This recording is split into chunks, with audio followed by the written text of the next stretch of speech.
যার ব্যাপারে অবদান তার স্বীকৃতি না দিলে ভবিষ্যতে এই জাতির জন্য কেউ এগিয়ে আসবে না এবং কোনো বীরেরও জন্ম হবে না। বীরদেরকে অবশ্যই আমাদের স্বীকৃতি দিতে হবে, সম্মান জানাতে।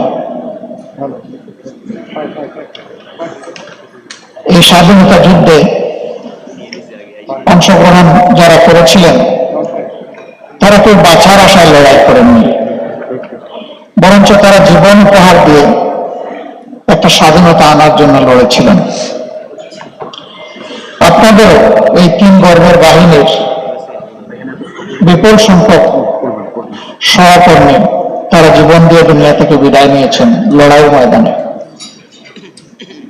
তারা সহ যারাই 71 সালে লড়াই করে জীবন দিয়েছেন, মহান রবের দরবারে দোয়া করে আল্লাহ তাদের সকলকে শহীদ হিসেবে কবুল করুন। আহত হয়েছেন, পঙ্গু হয়েছেন,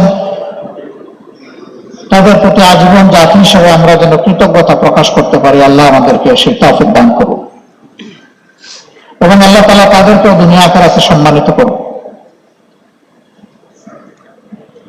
বাংলাদেশের স্বাধীনতা, সার্বভৌমত্ব এবং প্রতি ইঞ্চি মাটির নিরাপত্তা বিধানের জন্য এই বাহিনী লড়াই করেছে। লড়াই করতে গিয়ে পার্বত্য চট্টগ্রামে অসংখ্য অফিসার এবং জওয়ানকে জীবন দিতে হয়েছে।